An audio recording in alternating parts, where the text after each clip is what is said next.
Hello. Thanks for your service. Did you need a map? Yes, please. Yes, Alright. please.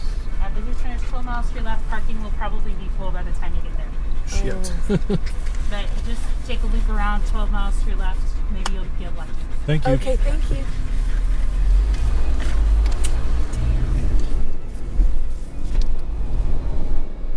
Here.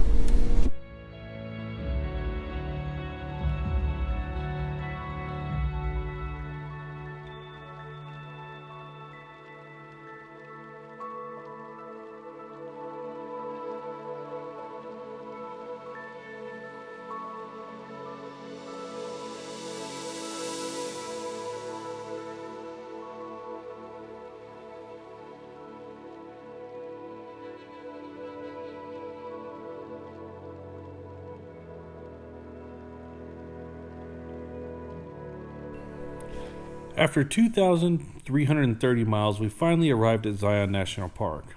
Miss Standard Overland knew from a previous trip that Zion is not a dog-friendly park, which limited us to one trail. After much research, we learned that the proper pronunciation for this trail is the Pa Rouge Trail. One thing dog owners should know is the only trail that allows dogs is also the only one that allows bikes. So that meant we had to share it with an infinite amount of bikers. Mountain bikers, electric bikers, and other kind of bikers. It was loud, obnoxious bikes. I totally get why they aren't allowed in the rest of the park, and I have to admit, between our dogs and the bikers, our dogs were much more better behaved on the trail. Even though we had to spend much of our time checking our six for obnoxious bikers, nothing could distract us from the beauty of Zion Park. The views are absolutely breathtaking.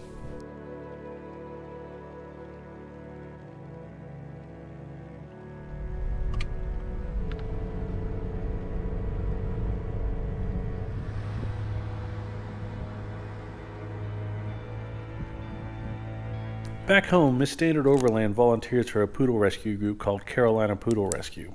Big shocker there, right? The director there told her about a place called Best Friends Animal Sanctuary in Utah.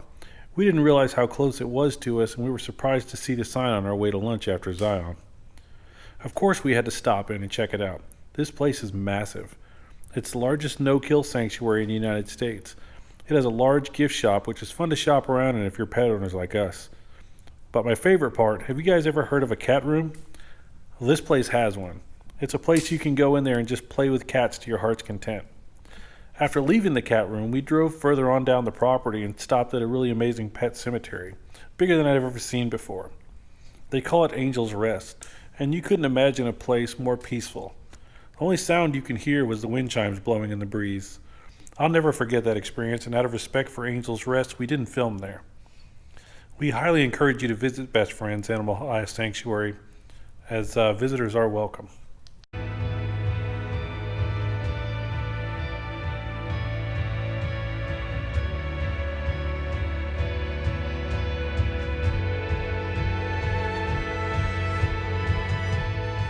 One of my biggest pet peeves on this trip was trying to figure out where and when I could fly my drone. I don't understand why drone flying is so regulated in this country. There were multiple places on the trip that I would have loved to fly, but it just wasn't legal. Anytime you do see drone footage by Standard Overland, know that it's in a completely legal area. Before getting to Bryce Canyon, we stopped at Dixie National Forest to get a few flights in. We knew that it would be illegal to fly inside the park. These short drone flights were just previews of what was to come. It didn't prepare me how awesome it would be when I finally got to the edge of the amphitheater at Bryce and looked out. They say every picture here is a postcard. I say the postcards don't come close.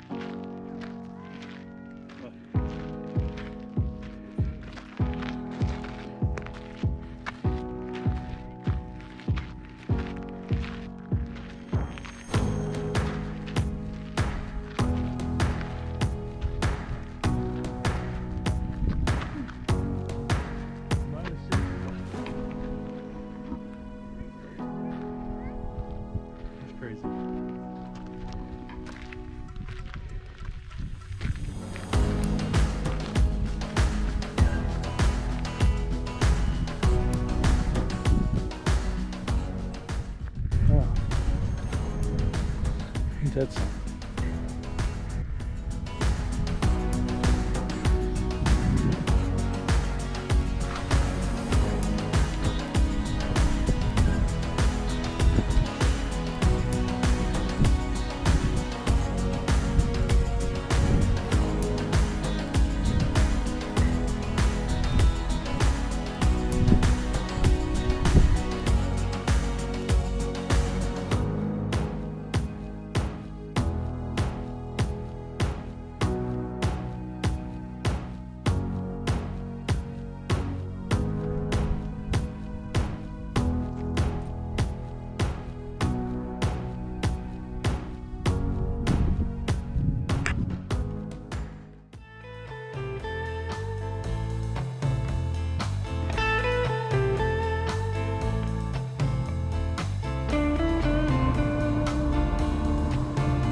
We stayed at Portal RV Park in Moab, Utah.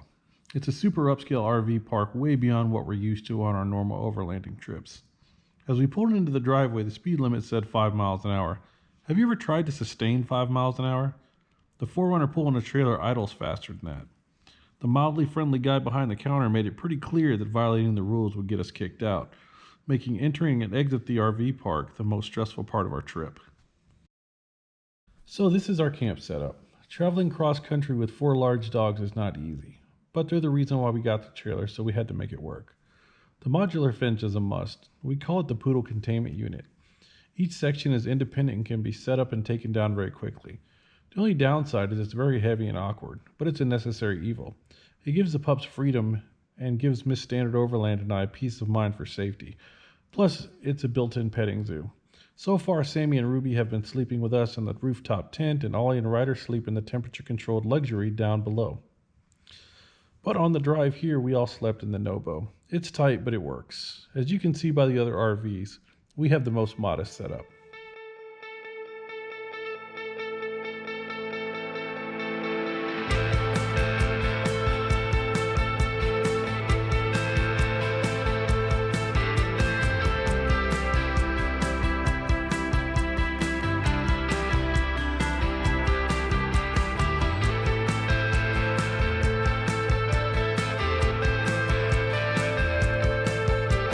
After setting up camp, we headed to the Moab Brewery for dinner, drinks, and to plan the next day's trail. Thanks to Rich Lloyd for all the great food suggestions. We ate really well.